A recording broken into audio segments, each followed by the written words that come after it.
Je m'appelle Bernard Fripia. Alors, je suis d'origine belge, mais ça s'entend pas, hein, ça reste entre nous. Je publie aux éditions Courrier du Livre, dans la collection 3 minutes pour comprendre, que vous connaissez certainement, 50 mots-clés de l'histoire de la langue française. Le livre raconte l'histoire de la langue française, bon, comme son titre l'indique évidemment, de manière ludique et humaine. C'est-à-dire que l'histoire d'une langue, c'est quelque chose de très humain, vous voyez. Il y a des ancêtres, il y a des influences voulues, non voulues, et c'est ça que ça essaye de mettre en jeu.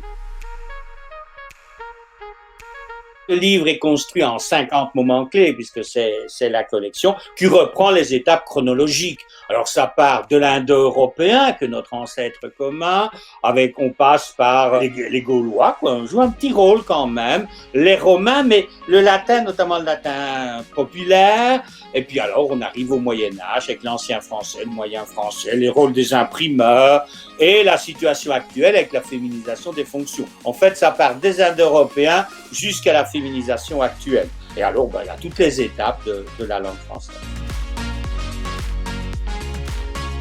Le but, c'est de faire aimer la langue et un petit peu l'orthographe. C'est-à-dire que le problème, c'est qu'on présente l'orthographe comme quelque chose d'imposé, quoi. Je peux, il y a un X point à la ligne, quoi. Alors qu'en fait, si on explique d'où ça vient, ça devient sympathique. Absolument à tout le monde, à toute personne qui s'intéresse à la langue, évidemment. C'est quand même assez spécialisé, mais c'est accessible à tout le monde, en fait. Le but, c'est que tout le monde puisse comprendre.